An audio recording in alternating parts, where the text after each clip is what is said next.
Welcome to episode 21 of the Horsemanship Breakthroughs podcast, a self-taught horseman's heart-centered and humorous journey. Jaleele, Abdul, Alim, and Black Pearl. Jaleele Abdul Alim, or Jal as his friends call him, lives in France next to Paris and is an animal lover. He doesn't come from an equestrian background at all, but for some reason has always been drawn to horses as far as he can remember. He grew up listening to country music and dreaming of riding horses. He is a self-taught horseman and doesn't believe in one method when it comes to horsemanship. However, he started his journey because of Buck, the movie, and because he stumbled upon videos of people playing the Pirelli 7 games. But he mostly learned everything he knows today thanks to his mare Quincy and his horse Black Pearl. He is a true lover of the old vaquero traditions and doesn't just ride only to ride, but with tiny achievable goals for his horses and himself. He is also fascinated by social media or all media and also loves entertaining people by pulling their heartstrings or making them laugh. His goal is to show the world the beauty of the relationship that bond humans to their horses, if only people can learn to earn the trust of their horses. In this episode, we discuss Jal's horsemanship journey to date, what real groundwork is, it's not just lunging, the story behind Black Pearl, the importance of listening to your horse and adapting your horse training to the individual, what horses need above the basic needs to be happy, the importance of listening to your horse, the story of Jal standing up for his horse and what he believes in, the intention behind equipment and what equipment Jal chooses to use with his own horses, who inspires Jal on his current horsemanship journey, plus lots of stories and laughs along the way. Jal and I are both absolute horse nerds and Apple product converts, but we also share a lot of the same philosophies when it comes to training horses. He is entertaining, lighthearted, humorous, inspiring, and has a kind approach to horse training. I know you're going to love this episode, so let's dive in. Welcome to the Horsemanship Breakthroughs podcast, a source for riding and training insights with the goal of helping your horse be a happy, light, and willing partner. I'm your host, Amalia Dempsey, a mainstream equestrian rider who discovered natural horsemanship, and now I help riders like you achieve connection and communication, so you can have more fun and fulfillment whilst prioritising partnership with your horse. Want to find out my horse training philosophy? Access the free Connection and Communication mini course at amaliadempsey.com. Now sit back, relax, enjoy the show, and hit the subscribe button so you don't miss any future episodes. Welcome, Jal, to the Horsemanship Breakthroughs podcast. I'm so excited to have you here today. Thank you. I know this is going to be an awesome episode because you're just hilarious. I just love watching what you do on Instagram, and I know this episode is going to be full of laughs. So welcome and thank you. Well, thank you, Amalia, for having me. I honestly didn't think we'd have this interview someday, but yeah, I'm so nervous and happy to be here. That is excellent. And I should also say that it's not just because you're funny that you're here. Your horsemanship is also very impressive. So let's start off with the first question to find out more about how you got into horsemanship. Okay. So can you tell us about your horsemanship journey to date, when you got into horses and what has led to where you are today? My journey into horsemanship. I don't know. I think like a lot of us. I've been into horses since I can remember. I was born, liking horses, like the smell, how they look like, and ever since I was a kid. I think that's the same for you. That's the same for everyone. We don't just grow into liking horses. Tell me if you agree with me with that statement. But yeah, that's just something. For some people, they smell the smell of horses and they're just like, oh, that stinks, Yeah. And me, if I walk, right. And me, if I walk past a barn, I'm like, ooh, that smells like horses. So yeah, that's just something that's in me. But as far as I can remember, I've always been in love with horses. Well, yeah, that's just the way it is. And I remember. Keep in mind, I will have a lot of anecdotes I will be telling you about, and that's one. So when I was a kid in kindergarten, I remember the teacher would take us to ride ponies, one pony, and it's a bit unclear to me, but I remember it was a gray pony, and we rode it in a closed air arena, and someone was lunging the pony, and I remember I had a sheriff's hat on. You know those hats that you can see in the US movies, with those highway patrol officers, and those flat hats. Yeah. And yeah, and then mine was red for some reason, but I felt like a cowboy. And while they were lunging us, and I felt like, yeah, that's it. I'm on a horse. I'm a cowboy. I'm riding a horse, and I like it. And I don't know. I remember my cousin once came, and he was crying on that horse. He wasn't comfortable at all, and it was like, why? What the heck? This is cool, you know. But back then I didn't have the words. I think I was 4 or something, and well, I wasn't a horse until I saw one horse walking in, was big black horse, and I was like, geez, that's a horse. I thought that was a horse. And I remember one day I want to be on that horse. It's impressive, but I want to be on that horse. And well, I was frightened and amazed. I was just in awe because they were so beautiful. And I don't know. It started very early in my life.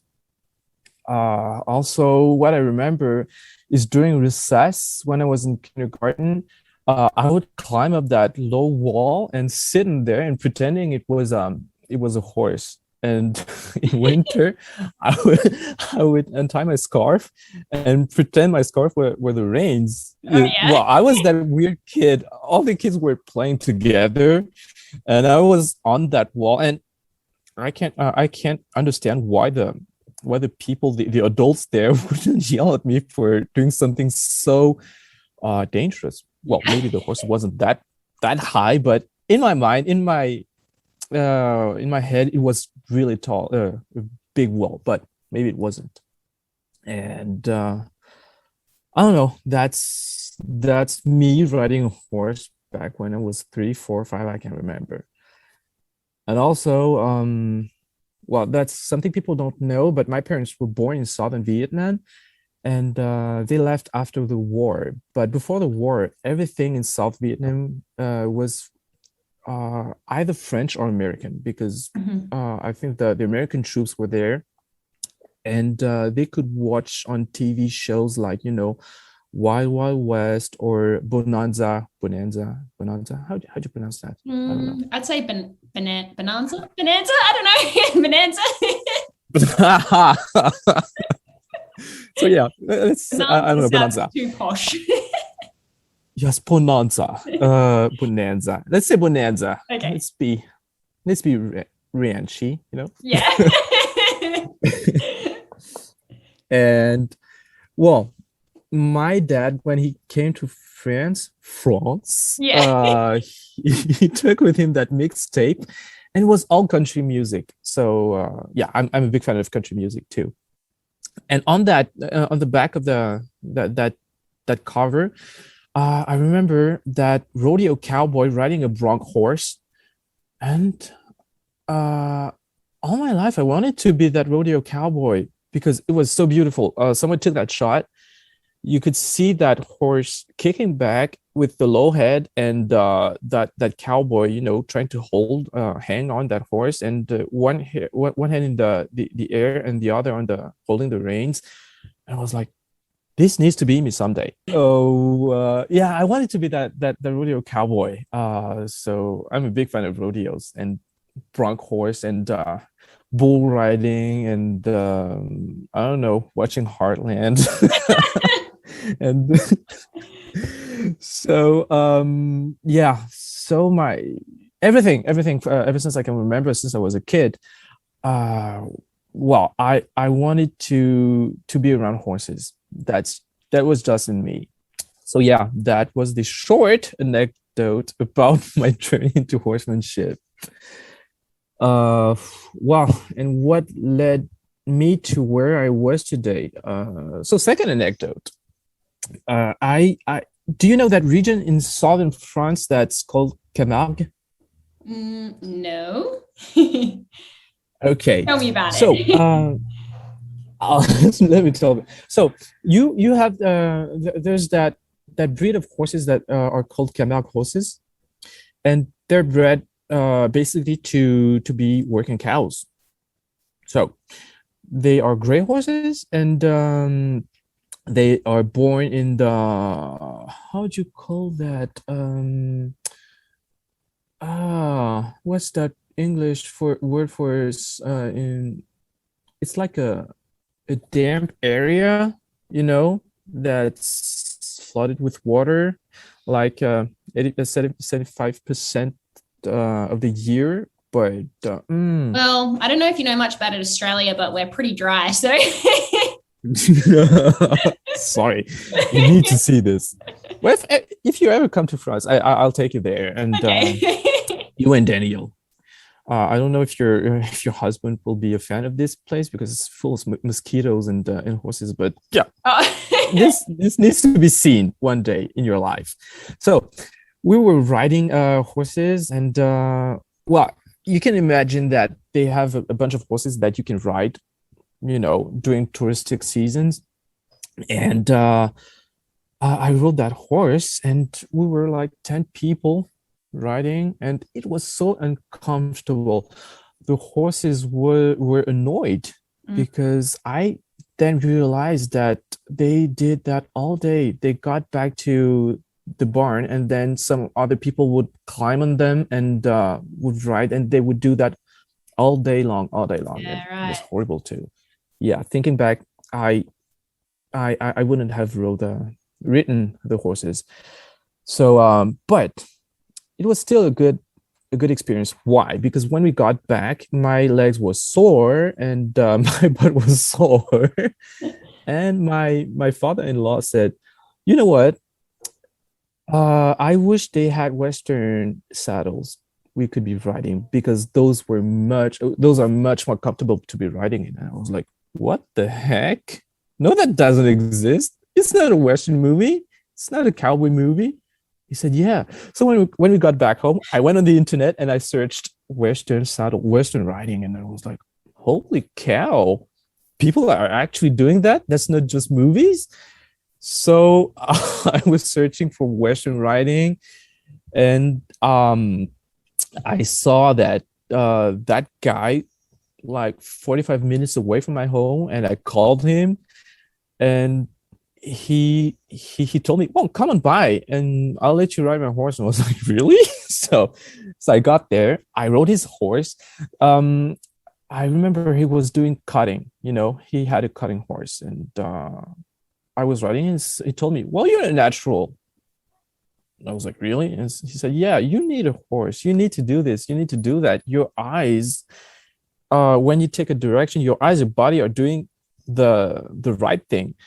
You need to do that. So then I proceeded and bought Quincy. Well, fast forward, I bought Quincy, and I started riding Western. I took some lessons, and then, well, yeah, something went wrong. Something I remember thinking, that's not right. I was riding with a bit. I was doing everything people told me to do. And I was like, no, that's not right. There's got to be something more, because people told me to pull the rein that way and wait for the horse to gift pressure. And one day I got down and I saw the corner in Quincy's corner, the corner of her mouth. Well, it was not bleeding, but I could see she was hurt. And I was like, no, this isn't right. There has to be something else. There has to be something else. And it coincided with the time I bought my first Apple TV. So I'm a big Apple nerd, okay? And I saw that. You are too? Yes. Yeah. Yeah. So yeah. Virtual fist pump right there. Virtual check. Yes, exactly. And I remember seeing that a preview for that movie Buck from Buck Yes. Brannaman. Yeah. And I was like, well, this is what I want to do. This is the other thing. This is that something else. Mm. And so I started researching. Well, I bought the movie. I watched it. I saw him talk to people, how people could be with the horses, feel for the horses, and not just ride the horse, not just climb on the back and ride the horse. So that's when I discovered groundwork, something that people told me about, and I was thought that's boring. You're just lunging the horse, because groundwork for people is just lunging the horse right and left. As for trot, canter, and whoa and walk, and that's boring. But then I discovered real groundwork, and then I kept searching, and I was on YouTube back then. Well, 10 years ago, more, like 13 years ago. YouTube was starting to be a great thing, and I saw someone play the 7 games from Pat Pirelli, and I was like, whoa, how did he do that? And it was in German, so I couldn't understand it.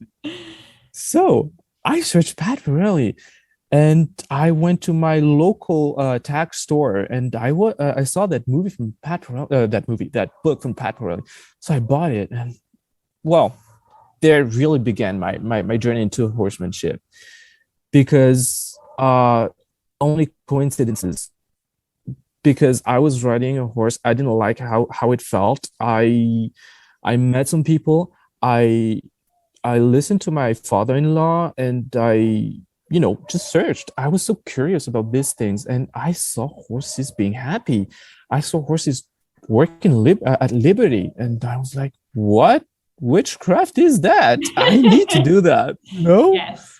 It's not just about riding. It's not just this or that. So yeah, that's how I got into horsemanship. Yeah, nice. And of the anecdote. What was that? Sorry? This is the end of my short anecdote. Oh, no, I like it. I like it. And I want to slip in a little listener question here. Someone asked, how did you choose VP? What made him stand out? Oh, and like for the listeners who aren't familiar with you, tell us about VP. Okay, so this is going to be another short story. Okay. So before I got Quincy, remember that guy I met that put me on his horse's back? Mm-hmm. So he put me in contact with people, but before that, he told me, "Wow, you can ride Western, but it's not every horse that can do Western. Of course, you can do this, and that, but if you really want to get into this kind of movement with a horse, you kind of need a horse that's bred for that." And I asked him, "So do I need a quarter horse?" He said, "Yes." And I said, "What about paint horses? I always wanted a paint horse." He said, "Yeah, sure. They're basically the same. It's just that a paint horse is more patchy. It's been less bred for this or that. But yes, basically they're the same conformation, and maybe not the same mentality. But yes, you could." So I went on the internet and I looked for a paint horse, and I saw that little paint. It was a filly. She was like 6 months old, maybe. Her name was Shuka. I called the person. They said, "Yeah, drive over and come over, and you can check her out." Oh, okay. So I drove like 2.5 hours to a place, and I saw her. She was so cute, that, well, baby horses, right? And I took picture because that guy told me to take pictures of her legs, of everything, her back, her. And when I got back, he said, "Are you crazy?"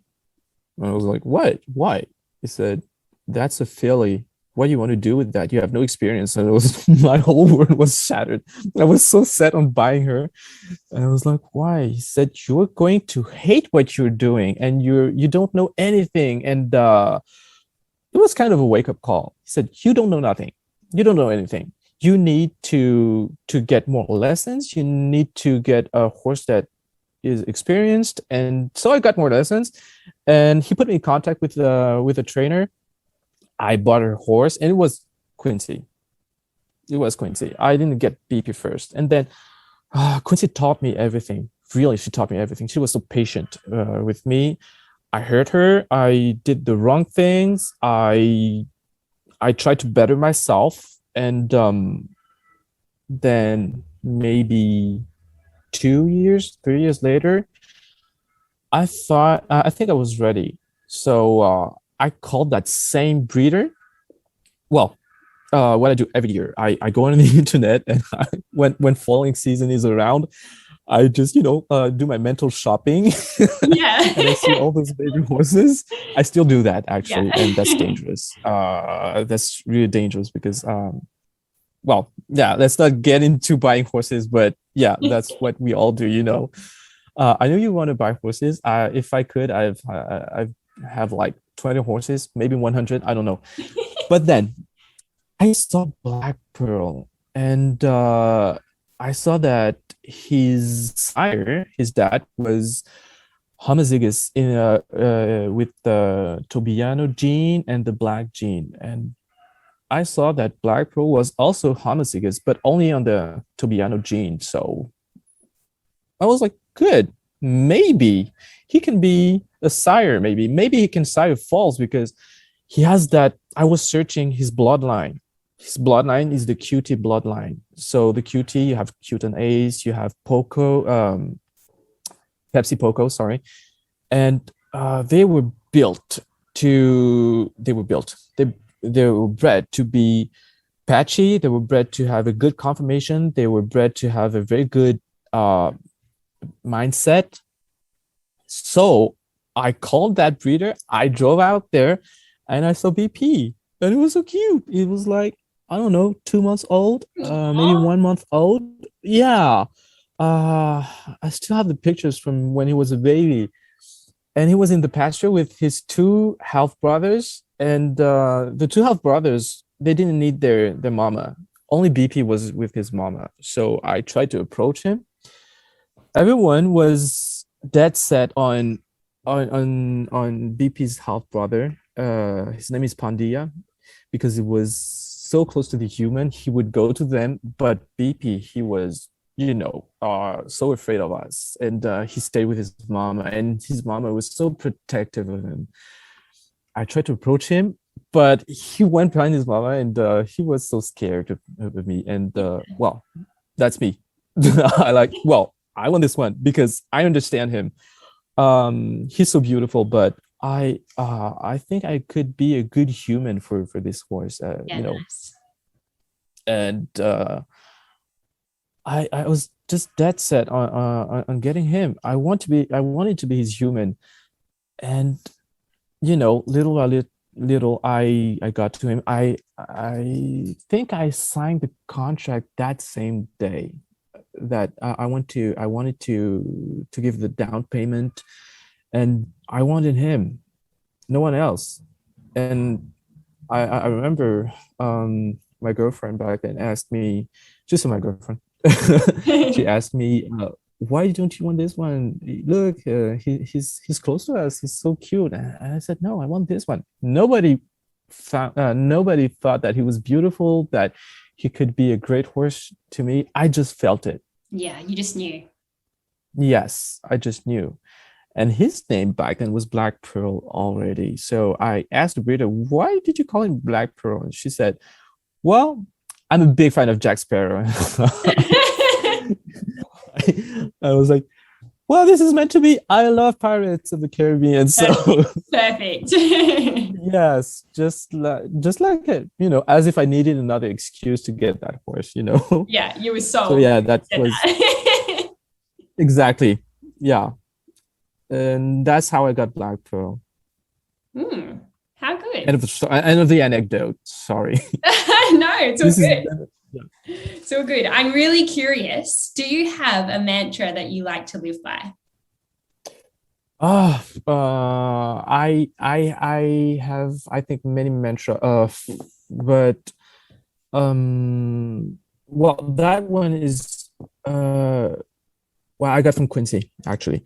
So that's two mantras mashed in one. Is the first one would be take charge, take responsibility in anything you do, and anything you do it with your heart. do it with the right mindset. Do it like it means something to you. Just don't just do it because people tell you to do something. And I think the both are linked, because when you take responsibility for everything you're doing and for your horse, well, you want to do things right. And if you want to do the things right, you want to believe in what you're doing, and what's the best way other than doing it with your heart. So yeah, that's the one I live by. Really beautiful. And I feel like that might also lead us into the next question, which is, how would you summarize your own personal training approach or philosophy with horses? Philosophy. My approach. Well,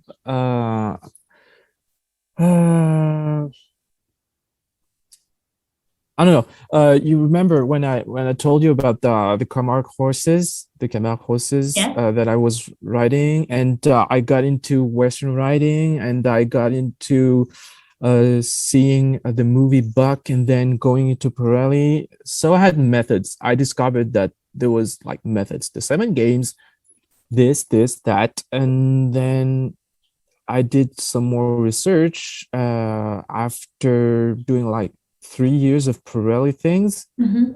It worked a lot on Quincy, and when I started Black Pearl, I think I got the DVD of from Pat Pirelli starting Colt, something like that. Mm-hmm. It helped me a lot, actually, a lot. And I got methods. This method, that method, this should work, because what I liked about Pirelli, it's a good foundation. Yeah. And it breaks down everything. Yeah, you agree too. So it breaks down everything. Small tapes, small steps, like level 1, level 2, and this game should lead to this game, and this is a puzzle. But bear with me. It might be confusing to you right now, but in the end, everything is going to, like a puzzle, everything is going to make sense, right? Mm-hmm. So everything started to make sense with me. When I got BP, I already knew that I could start him as a colt, and I wanted that experience. Quincy taught me a lot of things. So I just needed that piece of puzzle that I would be starting BP with that method. So I started BP. I could circle him. I could do this, that. I still did some research, and I saw that the join up method from Monty Roberts, that's it, right? Mm-hmm. So it worked with Quincy. It did not work with Black Pearl. Interesting. At all. Yeah. It never worked. Well, I thought it worked at first, because, well, I sent Quincy away before we would do a workout session. I sent her away, and then she would walk to me. Yeah, that was cool. And basically, she would do everything. I think I started doing things at Liberty with Quincy. I think I was sent her away one day, and someone called me, so I picked up my phone, and by the time I was done with the conversation, I looked up and I saw Quincy trotting around me, like, at Liberty, and in a relaxed way. And it was like, geez, what was that? I didn't know she could do that. I want this to happen with Black Pearl too. It never happened, actually. It never happened. But I sent him away. He ran in every direction possible, head high, tail high, and he wouldn't stop. So because he wouldn't stop, I kept pushing him until he turned to me. And I remember watching those methods from Clinton Anderson, Down Under Horsemanship, is that? And Clinton Anderson was talking about 2 eyes, 2 ears, right? So basically that's what I wanted. I didn't necessarily want the join up. I just wanted the 2 eyes and 2 ears. And I got that. And I was happy until I walked to him. and he was dripping. He was sweating, his breast was soaking wet, and I saw drops of sweat rolling down, and was like, no, no, no, no, no, that's not right at all. Oh no. This is not, yeah. And he was shivering. He was, Oh, he was scared. He was scared. That's not what I wanted at all. And I was like, do I want that? Is this really what I want? Do I want my horse to be stressed out and wearing him out? And do I really want that? And I was no. And well, Black Pearl's always he's always been my baby, because still now, it's been 9 years. I still see him like as a baby. And I was like, no, there has to be another way. And that's my approach. There's no method. There's one horse, and there's what that horse can take, there's what that horse can understand, and there's what I can understand from the horse. So the real method is try to understand what your horse is telling you and what does he need. And the second you understand what your horse needs is you understood his language. And from that, you can start to build things on. So I tried desensitizing. I tried everything. I tried sacking out. It's just not working with Black Pearl. Tell us what, I'm familiar with sacking out, but some of our listeners might not know what sacking out is. Can you grab it? Yeah. So yeah, basically sacking out is, well, let's say you have a plastic bag, and it's not natural for a horse to be around a plastic bag that is doing, is making a lot of noise. So instinctively, the horse will run away from that thing that might kill him. It's dangerous. So you keep wiggling that bag until the horse is relaxed and accepts that the bag is, menacing but still there. So the minute they stop, you stop. But for some horses, it might work. So it's a kind of pressure and release, and you just release the pressure when the horse accepts the pressure. It doesn't work at all with Black Pearl. I will do pressure and release, but the way it works with Black Pearl is that I would approach the bag to him, or the tarp, or the pole, or anything that's scary. And he will tell me, no, dude, I can't. I can't. Listen to me, I can't. I will try. I trust you, but this, no. So the method with Black Pearl would be, okay, this is getting close to you. You're not sure. I'm going to retreat immediately. And I will let you cool down. And I will let you see that this sees that you're afraid of it, so it will go away. It will respect you. It will respect your space, right? And little by little, I will do this more often until he understands that thing is more afraid of him, that he's afraid of that thing. Yes. So yeah. So I will not try to make him, accept that pressure because he has to accept. Mm-hmm. I will try to let BP go to the pressure and understand that, it's no biggie, it's just there. And it's always been working just like that. Well, I've done that with a cow. I remember riding past a cow pasture, and cows were there. And back then, if he saw the cows from like 100 meters away, he would stop. He would look up. He would be there, and he'd be like, no, we're not going there. Those are weird, you know. And we walked up to the cows. I got down I got down, and so that's what thing he likes to. If he's not sure, I will walk down the horse. I will dismount and do some groundwork with him. Yeah. So basically, what he does is what he did with his mama, and that's what's important when you see a foal with his mama. You kind of understand what's going on. He was hiding behind his mother, and I understood that he wanted to hide behind me, so he wanted me to protect him from these things. So that's what I did. Basically, I stood between the cow and him, and I approached the cow. Then he approached the cow, but still wasn't sure. And then the cow just walked away because it was afraid. And he understood that, whoa, that cow is afraid of me. And this is actually fun, because when I'm approaching that cow, he started to try with another cow, and the cow walked away.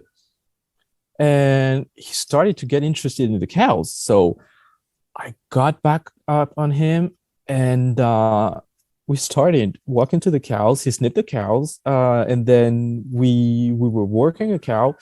The fence were between us and the cows, and he just walked to the cows. And now if you see a video of me with Black Pearl, or a picture of him with a cow between his ears, that's that's been 1 year of working. We've been working on this fear of the unknown, and he's getting so comfortable. So that's the method with Black Pearl.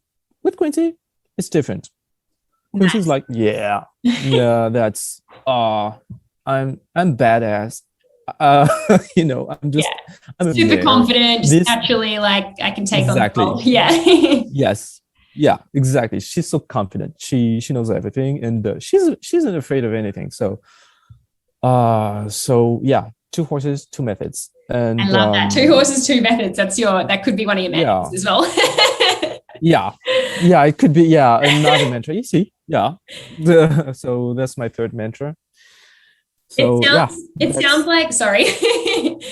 Go on. It sounds like you just adapt to whatever horse is in front of you, and you treat the horse as an individual rather than going, nope, this one method must work for every horse. So very adaptable. Exactly. I like that.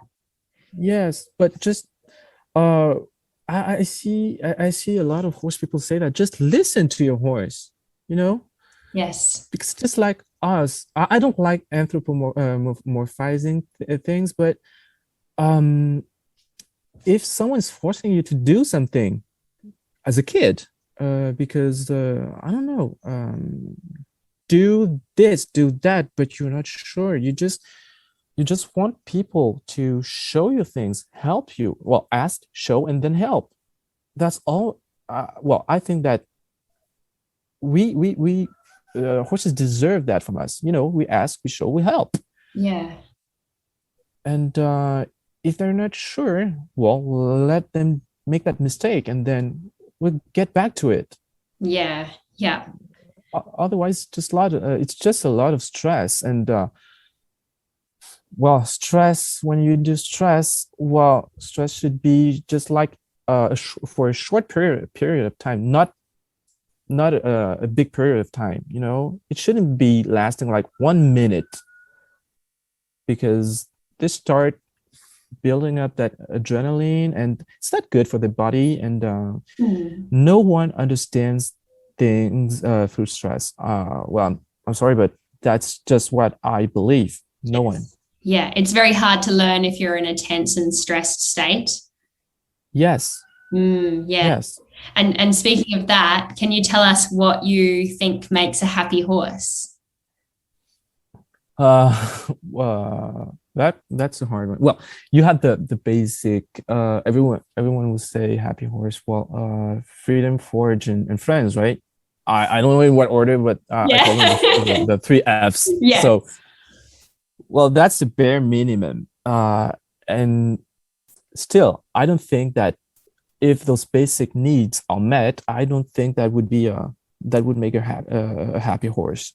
Why? I have one example, Quincy. Uh, Back, well, 5 years back, maybe.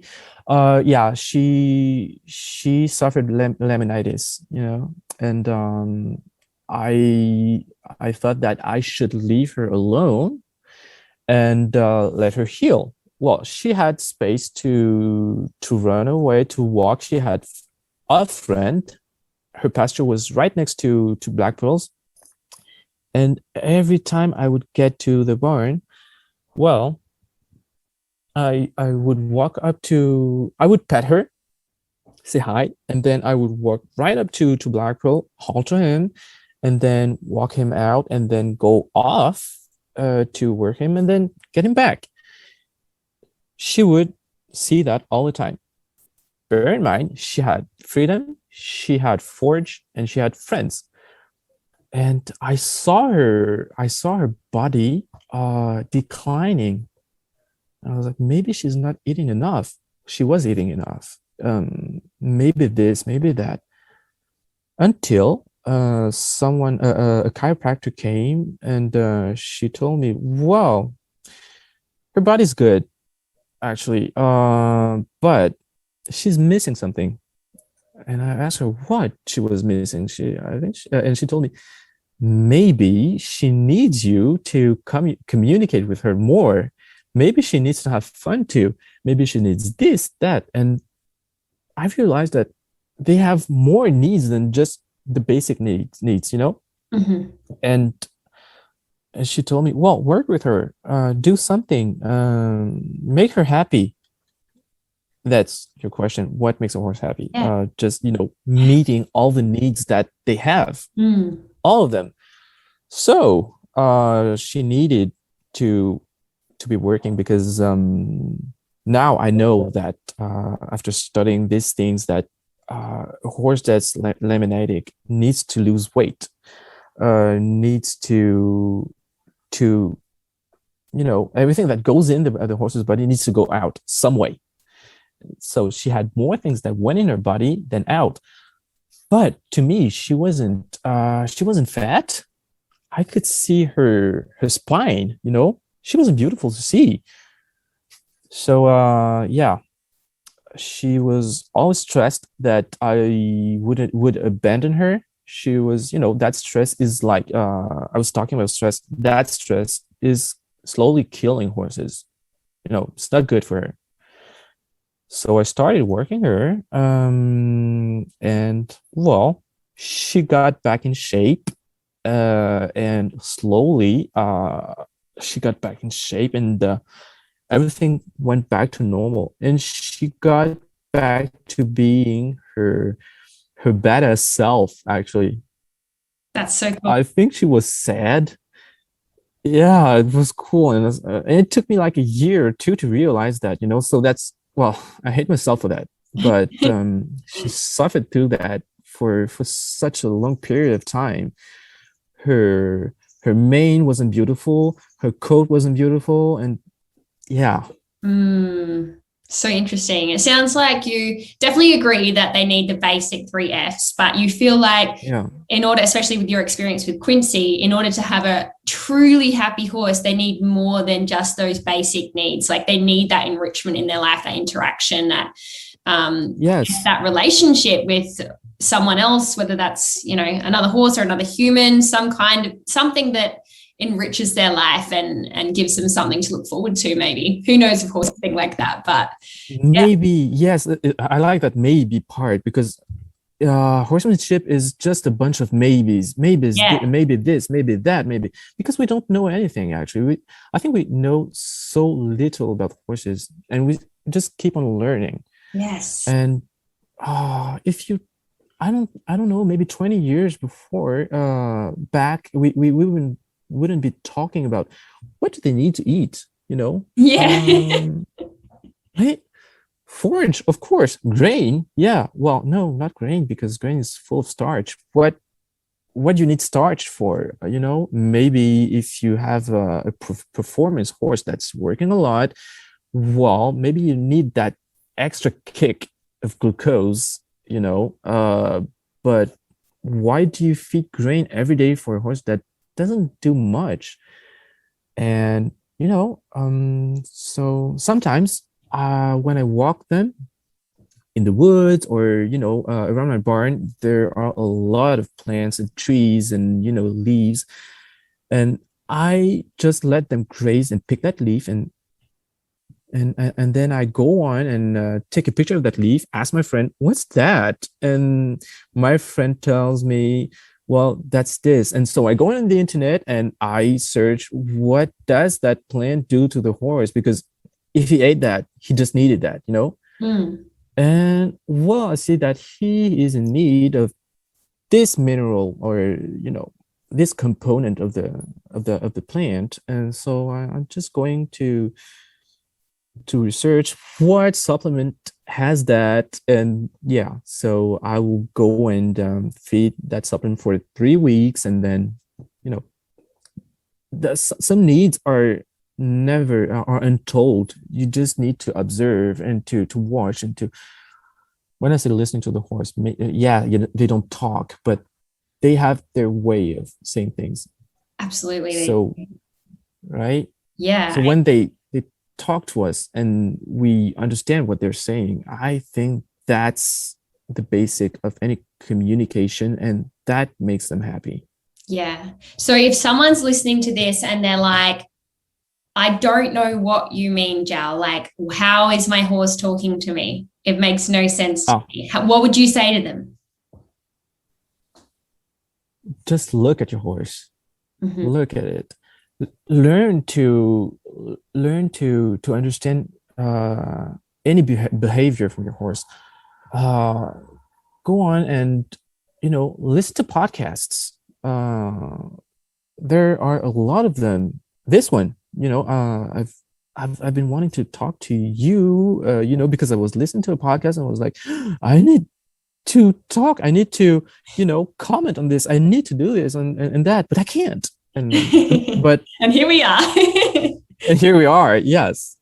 And people need to be curious. They need to, one simple thing, they need to recognize what kind of signs they can see that would translate into pain, a pinched nose or, discomfort. Swishing tail. Yes, the ears back. Yes, exactly. And they need to learn that the ears back don't necessarily mean that the horse is not happy with us or another horse around.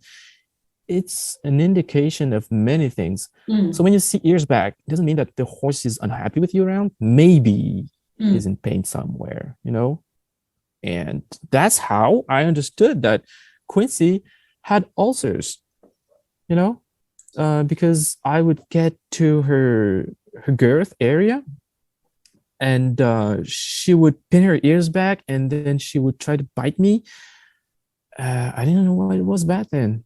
And then, I went on the internet, and being the big horse nerd that I am, I went and researched everything. I was like, yeah, maybe she has ulcers, and all the signs were there, And Black Pearl, the same. I started lunging him.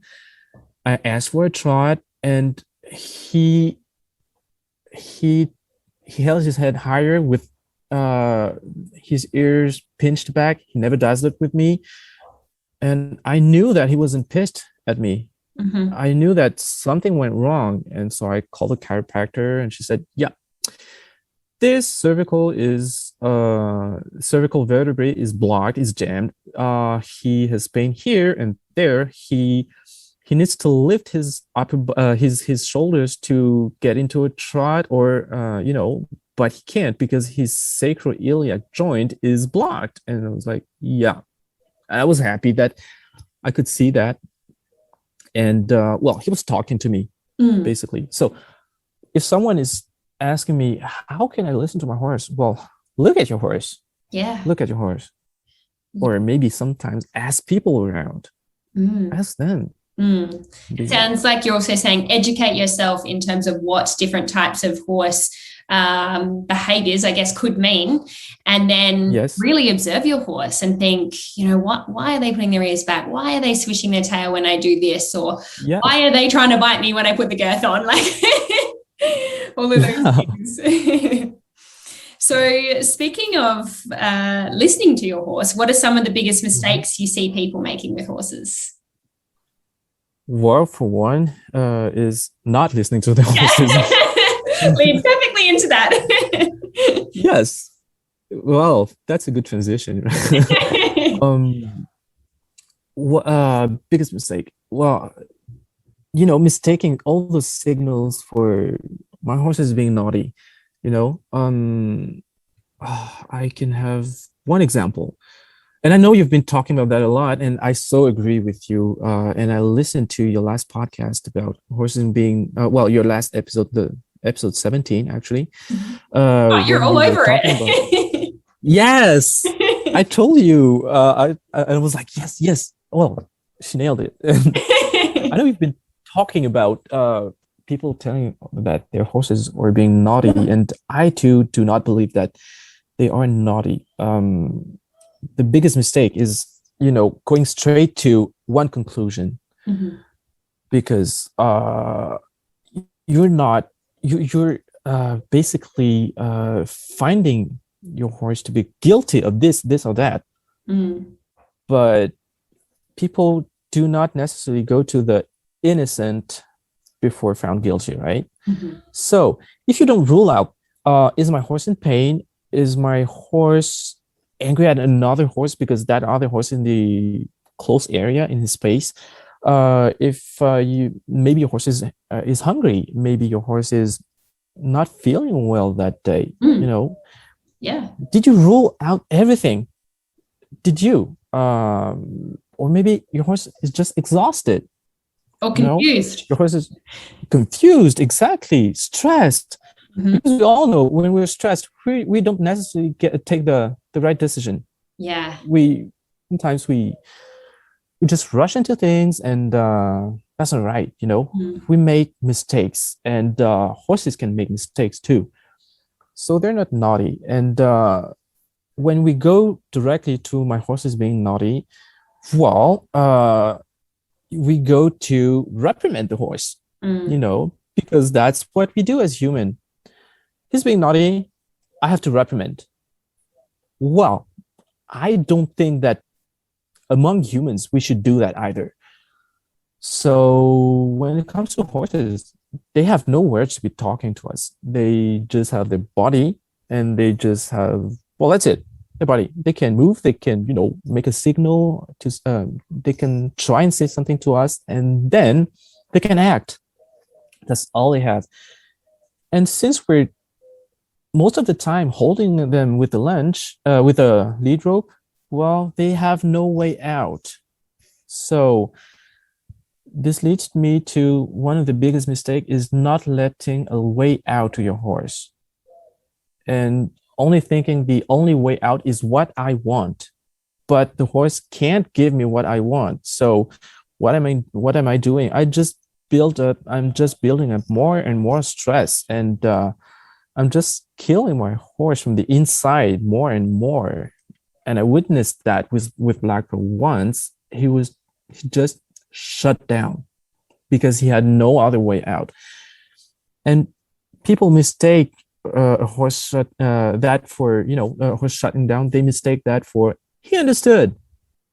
And no, he did not. He just resigned. And is that what you want? Do you want your horse to resign and just do whatever you want to me and go on with it, be done with it, And that makes me sad, actually. Yeah. It's almost like a really shut down horse or really obedient horse can be confused with the shut down horse, right? Because they're just like, oh, well, I don't have any other choice, so I'm just going to carry on with it and try and cope with it in whatever way I can. Yeah. Exactly.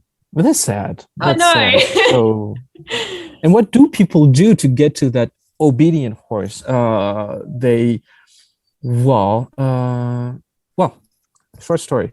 I think you've seen that video of me that completely got viral. I don't know how.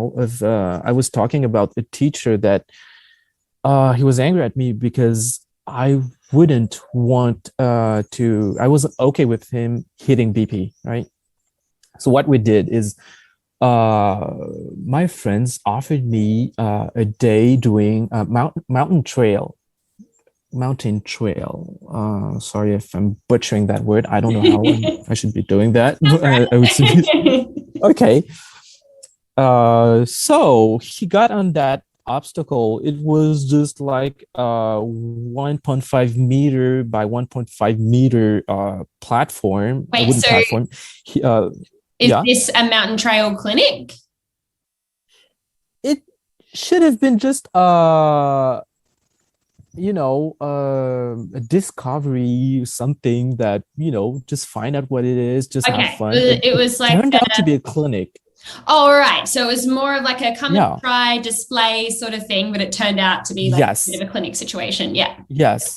So the owner was there, and he started watching us doing things, and he started teaching us things. I'm fine with that because, hey, I just paid for that somehow. I get a teacher, right? Yeah. So I got on that platform, and the exercise was, okay, let the horse on that platform, let the horse do a 360 spin, and then let the horse go down the platform, off the platform. So yeah, I tried that. Well, Black Pearl got on the side, and then he wasn't sure, and then he started leaning to me. He was leaning to me, and like, so he Dad, got help me. off the platform. Exactly.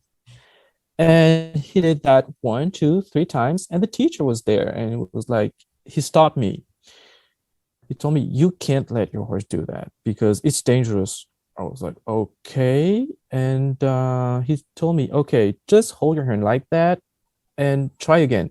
And Black Pearl didn't want to. He did not understand what I wanted from him, But what the teacher didn't see is like that every time he tried, he succeeded a little more. Mm-hmm.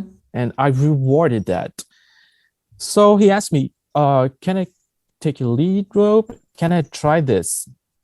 So he took the lead rope. I gave him the lead rope, and I remember my friends watching like, what is he doing? Is this happening? Because everybody knows I don't let anyone handle my horse because I'm territorial like that, Yeah.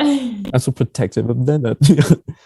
So that complete stranger, I was handing him my horse. I was trusting my horse's life with him. So he took my horse and he walked away from me, took maybe 4 steps, and I see him. Well, my lead rope ends with a leather popper, and I see him whack my horse's butt, and I see Black Pearl, going like, what the heck is happening? Yeah. He pushed his hind away. He was facing my that teacher with the head high because he was scared. Yeah. Because he walked his butt. He held the lead rope, so no way out for the horse, right? And because he was heading his head high, he started yanking down the lead rope, and he had a rope halter on him. He did that 2 big tugs or 3, and the more he did that, the more Black Pearl held his head higher because he was like, no, this isn't good. I don't know what he's doing. I don't know that guy. I'm afraid. Is he going to kill me? And the guy was I could see his back, and I walked up to him and was like, no, not like that. This isn't good. Not like that. So I asked him, I'm going to get that lead rope back. I'm going to handle like my horse. Please hand me back the lead rope. And he turned to me. He was like, why? I wasn't being mean to him. I said, maybe, but you hit my horse. No one hits my horse. And this is where I draw the line. So, and he started, being really angry at me. And he said, but horses do that all the time in the pasture. And he was starting to argue with me. And I said, maybe you can believe that, but this is where I draw the line. I was that calm, Yeah. And he got furious at me. He said, you can go on, but you're going to get killed doing that. And you see, the girls that came here with you, they could all perform and get through that obstacle, but you can't. You tried 4 times. You didn't succeed. And I said, well, if I have to try 100 times, I will try 100 times until it succeeds. I have all the time I want. He has the time, but this is where I draw the line. And he said, go on, then go off yet. If you want, go do whatever you want. Don't listen to me. And I was like, yes, this is what I'm going to do. And I think he walked up to me. I went away. I needed to cool off, Yeah. And then he walked up to me and he said, you know what? I was wearing spurs. I have spurs, but I didn't need the spurs that day. They were just on my boots, Yeah. because I'm lazy. I'm lazy like that. I never take them off when I should, but he started criticizing me wearing spurs, and he said, see your spurs. I would never allow anyone in my class to wear those kind of spurs. You either have to be a really good rider or completely stupid to be wearing those spurs. And I asked him, I said, I told you no. Can you at least respect that? And when he said, I would never let anyone wear those kind of spurs, he was still pushing, And I was like, maybe if you don't, that's very good for you. But good. I didn't want to argue anymore. And I said, but keep in mind, hurting my horse is where I draw the line. Yeah. That's it. There's no arguing anything. And then he said, just go on and do anything you need with all the obstacles. He was dismissing me, and it was like, yeah, yes, thank you. That's what I'm going to do. Yeah. And so that takes me back to the biggest mistake people do is not understanding what a horse is telling you and jumping to conclusion and do what the teacher did to me, hurting the horse, reprimanding the horse for something he did not understand. He did not understand that.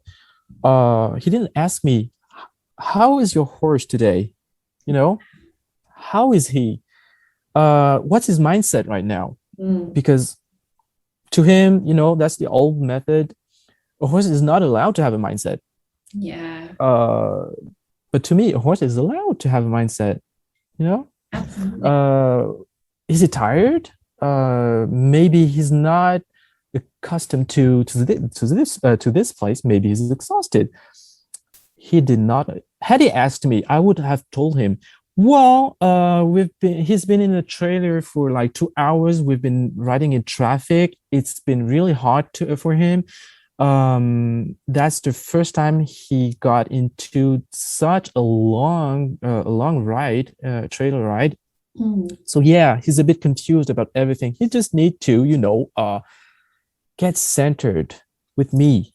So that's it. Yeah. And yeah.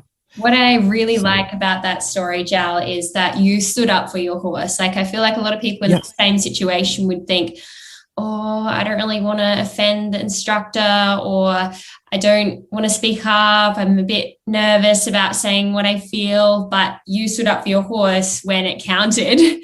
And I think you should be really proud of yourself for that. And hopefully that inspires other people to do the same. I hope so too. And I totally understand people who do not stand up for their horses, because we're impressed. It took me like 2 seconds before thinking, I should walk up to him and saying it's a no, But I can understand that you can be impressed, but that guy is there. He didn't get there, by mistake, or he has to know things. So he's a teacher, so he can teach me things, you know. Mm-hmm. So yeah, so I think younger me would have been impressed and would have let him handle that thing and would have regretted ever since after, you know. Yeah. I just wanted to show my horse I was there for him. He was being mean to my horse, and I was the person that, you know, would say, well, I'm here for you, don't worry, let's do the things we have to do. And I remember this afternoon, I took off my spurs, and we wanted to do all the obstacles riding, you know, not by doing groundwork on the ground. And I didn't have my spurs on me. I just wanted to show him I did not need my horse. My spurs. When he confronted me about my spurs, I wanted to go on and ask him, what do you think I'm doing with my spurs? You know, do you think I jab my horse's flanks with it? Or, but I didn't go there. I felt the cognitive dissonance right there, and it was useless. It was useless. So it's not really about the tool, really. It's about how you use it in that context. Yeah. And so speaking of that, what are your thoughts on the bits versus bitless debate? Oh. Yeah, we're going into that territory now. Are we going there? Well, we've had people with mixed, like some people completely bitless, some people ride in bits, and some people ride with everything that I've had on the podcast. So whatever you say, it's fine by me. I mean, with reason. It's a safe place. That's perfect. Well, my feeling about bit or bitless is I have no opinion about the tools, you know, on the tools, none whatsoever. I want to go back to my mantra saying, take responsibility, and whatever you do it with your heart. So if you want to do anything right with a rope halter, well, you have to keep in mind that any tool you're going to use, like a hackamore, a rope halter, a bit like a snaffle bit, a curb bit, anything could end up hurting your horse. So first thing is, why do you want to ride in this or that?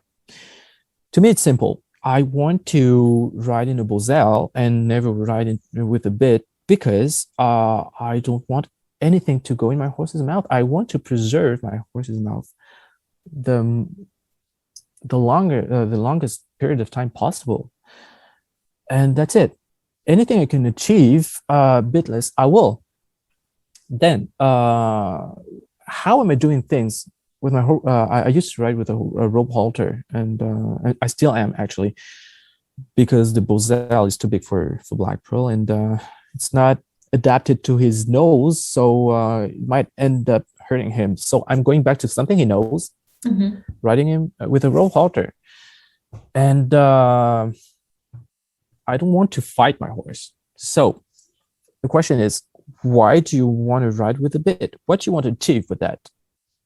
Most people who don't know why a bit is used for will say, well, I need a harder bit because my horse will not comply, you know? My horse is naughty. My horse throws his head up, and then I need this tool to control my horse better. So this is one of my other mantras, you know. Control is just an illusion, because you have that 500 kilograms or 1,000-pound animal you're sitting on, and you'd be a fool to think that you can control that horse. You can't. But if you think that hurting the horse and hurting that horse into submission is what is going to be the solution, well, I think you're mistaken. It's going to work for sure, but think about that. You're pulling on that bit on the right, on the left, and your horse is tensed. Well, you're just building up tension, and you're just fighting attention. So if you're fighting attention, you're creating some, you're breaking the balance with the horse, because if there's a tension, then you need to work on that tension before fighting that tension, and ask for the horse to give to that pressure, and so that builds up more stress, and you sooner or later you have to call a chiropractor, because maybe he blocked his cervical vertebrae and anything. So you're riding out of balance. So that's not what you want.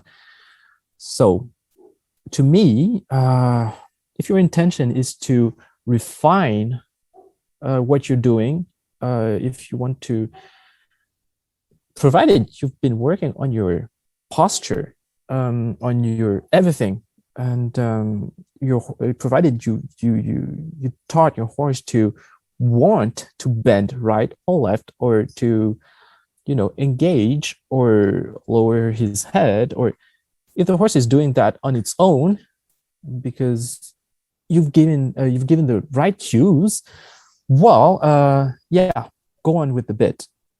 It's just, I'm a big fan of the vaquero tradition. I don't know if you know that. Yeah, vaquero. Yeah.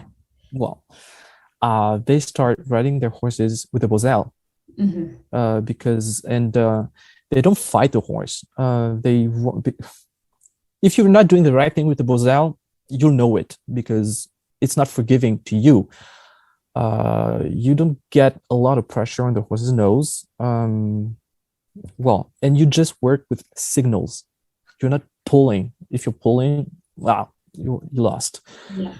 And then once it's done, you start transitioning to the spade bit. It's not, I want to say vaquero bit, and you see them hooking their reins to the shanks with something that sometimes legends say that they use horse hairs to connect the reins to the bit, to the shanks, because if they pull too hard, the horse hair will break. And if you're pulling too hard, if it breaks, you have to go back to teaching your horse to willingly perform, or to bend, or to perform any kind of movement that you want. So my take on bits: what do you want to do with the bit? What's your goal? What's your end goal?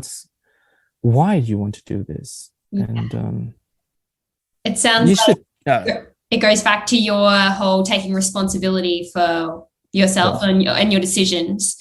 And yes, it feels like you think it's important to have the good intention behind whatever it is that you're choosing to use. I really like that. That's cool. Yeah. Yes. Can this be another mantra? Keep your intentions pure. We're just mantras tonight, aren't we? Yeah. Throwing them, all over the place. Yeah. Another mantra. This is going to be confusing. But I want to add something. I don't know if you were following maybe 3 years ago or 4 years ago, Tara from Unbridled Goddess. Mm-hmm. She presented a bit to Misa. Back then she didn't have all her herd, but she presented the bit to Misa, and Misa just went to the bit. She wanted to, she just put her mouth on the bit, and she took it. And there was nothing but the bit, no headstall, nothing, and just kept the bit. And everyone went, the comment section went berserk, saying this is unacceptable. You're the unbridled goddess. Why would you do that? And no one understood that if something happened to Tara, and maybe she died, or maybe she had to. Don't die, Tara. Okay. Just not like that. But if something should happen to her and she had to give away Misa, and someone had to put a bit into Misa's mouth, the best. Well, she just made sure that Misa wouldn't fight the bit. You know, Yeah. she would. Yeah. So and something, if something should happen to me, and someone had to take care of Black Pearl and Quincy. Well, Quincy knows a bit, but I don't want Black Pearl to suddenly realize, well, what are they doing to me? Why are they pulling on my mouth? What is happening? Yeah. You know, I want him to be comfortable with that, because I don't want him to be afraid or to be confused and having no one to protect him, and you know what's happening to me. And well, I want them to be confident enough to understand, well, that's just a bit, and I learned to that signal means that thing, and I shouldn't fight that. Yeah. Hopefully that never happens, but yeah. Yeah, I do think about that too sometimes. You know, what would happen if I died tomorrow? Like, I'd want my horses to go to really nice homes, and I feel like they're well prepared for everything. Yeah. So that's great. But that's quite a negative topic. I'd love to know yeah, sorry. it's all good.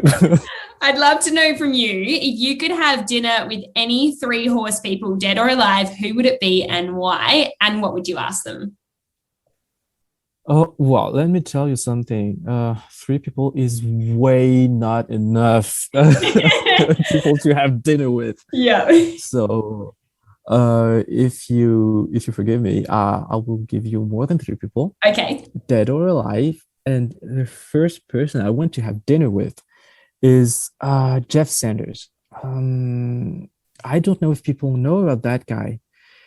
He is that vaquero man from the old California vaquero tradition, and he's been perpetuating that tradition for generations and generations. And the untold story of vaqueros, you know, the unwritten stories of vaqueros, the unwritten traditions, well, they are told. They are just, you know, transmitted from one generation to another, and they just enrich it, you know. I want to meet that guy. He's actually the guy that made me realize that riding is much more, riding like a vaquero, I'd say, is so close to dressage riding, much more than Western riding. And I started looking into that, you know, riding dressage, doing this, that, and I realized that, well, there's so much more into dressage that I would have ever imagined. So I want to talk to that guy, you know, sit down, have a nice dinner, and ask, Jeff, tell me everything. I've read your book. I don't read a lot, but I've read your book. And he said that, and I need to talk with you. Tell me, how did you learn that? How did people do that? How do you ride with the Bosal? How do you refine everything? Tell me. I want to be elegant like you. I want to have the correct posture always. Tell me, teach me, and then tomorrow you can go and ride a horse. But please tell me everything. Tell me what your dad told you. Tell me what your granddad told your dad before that. Tell me what your mama told you, because I'm sure she was riding, and I'm sure she was a badass rider too.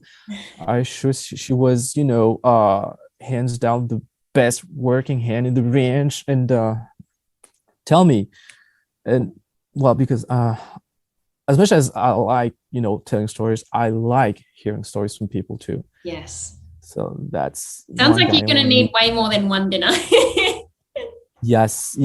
I think I'm going to book a restaurant for the whole week. Yeah. So I need money. But yeah. Well, I hear that there's some really nice restaurants in France. So yes, he has to come over. And I know that he travels, or he used to travel. He went to Germany. And I think he's married to a German woman now. Maybe he lives there. And he went to Australia. Oh, cool. He met that guy, Stephen Halfpenny. Yeah. I don't know. Do you know him? Yes. Oh, good. I don't know that he was someone that I didn't know he was important, but yeah, that guy, that tall he's guy. pretty well known here, I would say. Yeah, and I think he's pretty well known internationally too. Yeah.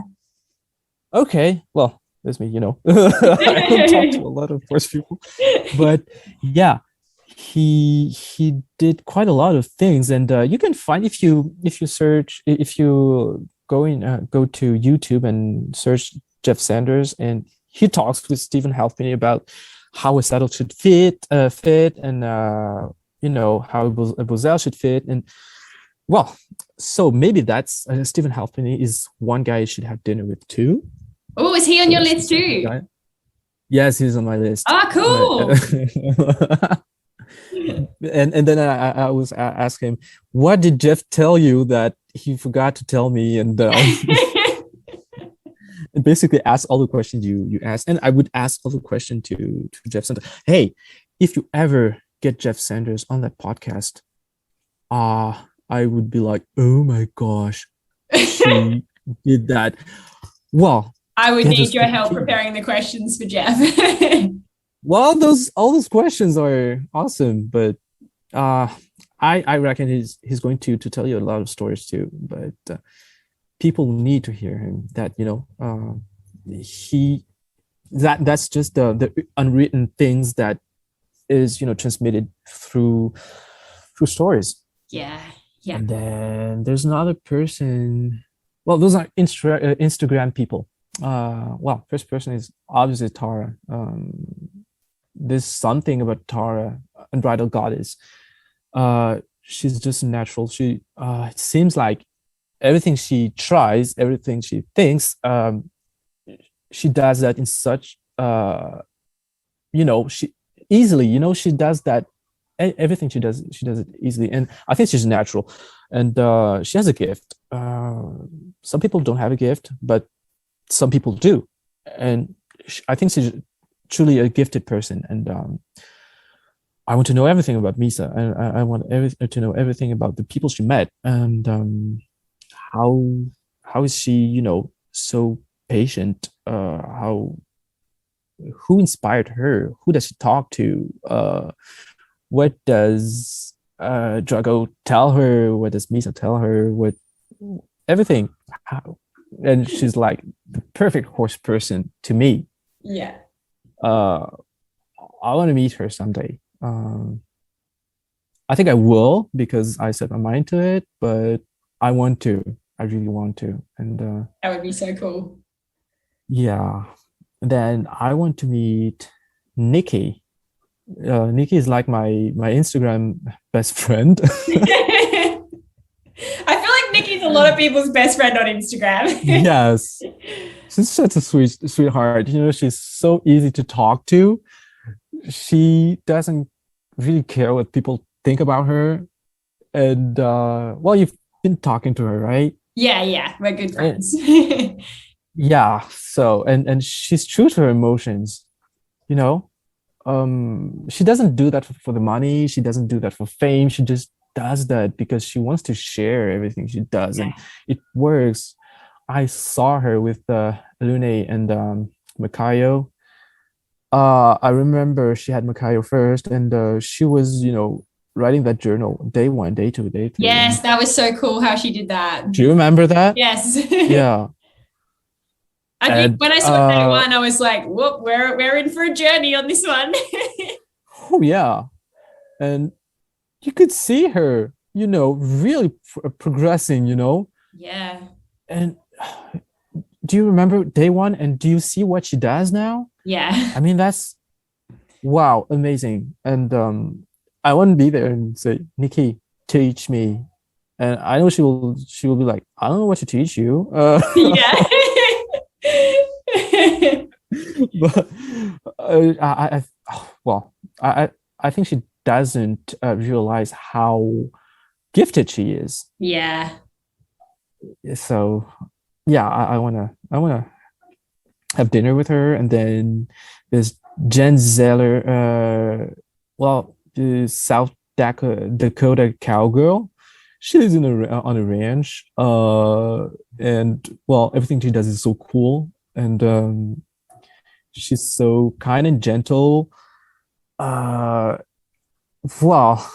want to spend some time at her ranch working cattle with her, and I want to do that. Yeah, so cool. So that last person, how many people has it been? You've got 1, 2, 3, 4, 5. Okay, 5. That's a Five? lot. So yeah, 5. Look, that's a 6th person. Okay. So I want to meet. Well, I think that person is dead now, but I want to meet the guy, the first guy who ever thought it was a good idea to be riding a horse. I mean, Yeah, that's a good yeah, one.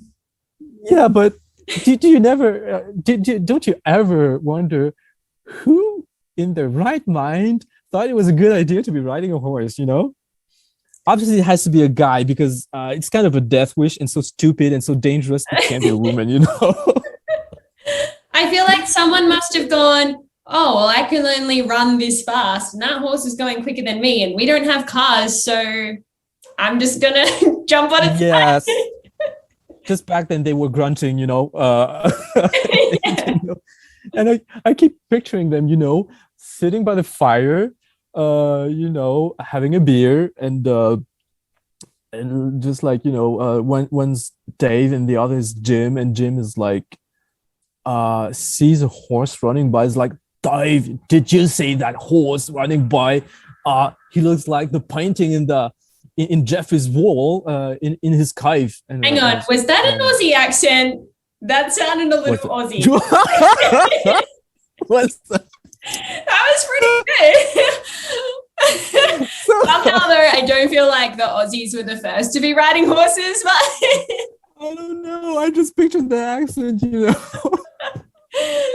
And so he's that horse, and Dave would be like, "Hey Jim, you can't do that. It's going to be so dangerous. You're going to kill yourself."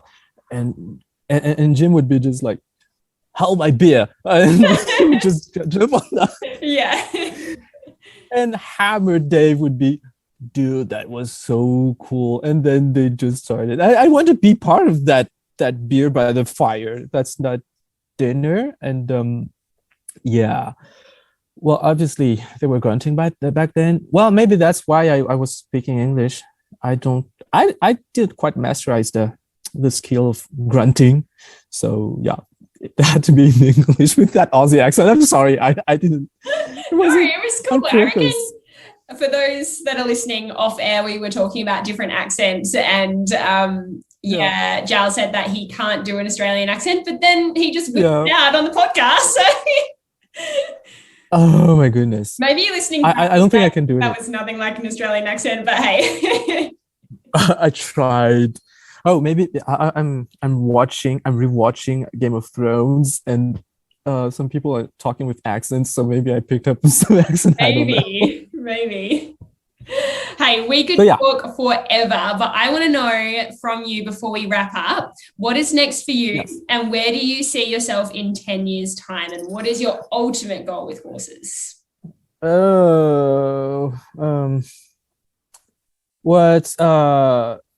That's a hard question because I don't even know where I'm at right now. So I just know I want to do things with my horses. I would just want to have fun. I want to try everything. You've seen me trying roping. So I want to do that. So I think this year I'll be getting black pearl into the cows and try to gather some cows and work some cattle, Mm-hmm. And what's next for me? Well, I like entertaining people. That's why I like pulling their heartstring. I like to make them laugh. Yeah. I want them to, so I want to, I don't know, I want people to see how beautiful a relationship between a horse and horses and their humans. I want people to see how beautiful it can be, I want to entertain people and all the while educating them. So I think being a big social media nerd, I want to keep sharing these things with people, and I want to make people believe that horsemanship is not set in stone. Yes. It's this today. It was that yesterday. It can be something else tomorrow. I just want people to build up these things and being able to share without being criticized, or maybe in a good way, in a constructive way. They can criticize each other, but kindly. And well, but I also like writing things that writing Straight away my brain things was that, like, of course you like writing. yeah. I don't even know how American horse people do that. Writing, it's just the same word. So yeah, writing. So I'm in the process of writing a short show, a short format, like a 3-minute format show. That it's going to be in French. Sorry, but subtitles. Maybe, yes. Okay. Good idea. That's why it's so important to talk to people. And it's going to be a short show on TikTok. Maybe I can put that on Instagram Reels, but yeah, can't tell you what it's going to be. Maybe offline, but yeah, I want this to be a surprise for people. Yes. So a few people are going to know, but yeah, I want it to be a surprise. But yeah, I want people to laugh. I want people to cry. I want people to get emotional. And then for me, I want to learn. Still, I want to coach people. I found out that I could coach my friends, and I took pleasure in it. Because I see results, and it was quite cool. So yeah, so to be coaching officially, I will need to. We have in France what we call 7 levels of galop. Galop means canter. So canter 1 to 7, and then we can start teaching. So maybe that's my next step. I don't know, maybe. Yeah, and you learn so much about yourself and about your training methods when you are actually teaching them. That's what I found anyway. It's really cool. Maybe. And where can our guests find out more about you? Well, obviously Instagram. That's my heart social media platform. You also on started TikTok? There. Also on TikTok. Yes, exactly. So Instagram would be _Jal, and TikTok would be BP and Jal, I think. Is it? I can't remember. Maybe it's that. But I'm checking as I'm talking to you right now. So, and people can find me on Facebook too, but I'm not really active on that one. So it would be Black Pearl and Gel. Yeah. So they can find me on there. I tried Twitter once, but I think I've not been on there. It must have been hacked by now. I don't know. Yeah.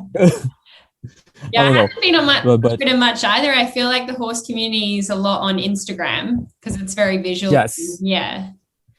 Yes. So TikTok is at @Grant_Jal too. Oh, okay. Excellent. And to wrap up, what is the one message you would like our listeners to know or hear from today's interview? Well, that one message is take responsibility for your horse. And hey, we can add, keep your intentions pure, and everything you do, do it with your horse. Don't lie to your horse. Don't lie to yourself. Because well, you owe it to your horse. I see people blaming things on their farrier, on their vet, and well, I'm sorry to tell you, people, you paid for that. You called that person. Chose that farrier. Yes, and you are the one who should stand up to them for your horse and say, I'm not okay with what you're doing, but well, it's okay if you don't, but don't blame the vet, blame yourself. And as long as you take responsibility, everything is going to be okay, because once you blame yourself, you're going to look for what you need to do to make things right. and just everything's going to be right in the end. Just believe that if you do everything with your heart, everything's going to be right in the end. And talk to each other. You managed to just interweave all your mantras into that final message. Yeah, how about that? I did that. Well, thank you so much for joining me on the Horsemanship Breakthroughs podcast. I really enjoyed chatting with you, and you've given us some amazing answers to all of the questions and some great stories. And I know that people are going to get a lot out of this episode. So thank you again. Thanks for listening to the Horsemanship Breakthroughs podcast. Make sure you hit subscribe so you get notified every time a new episode is released. And if you've learned even just one small thing from today's show, I would really appreciate if you could leave a rating and review on Apple Podcasts. If you have any questions from today's show, suggestions for future episodes, or just want to reach out and say hi, I would love to connect with you on Instagram at Amalia_horses. Remember to also register for my free connection and communication mini course at amaliadempsey.com.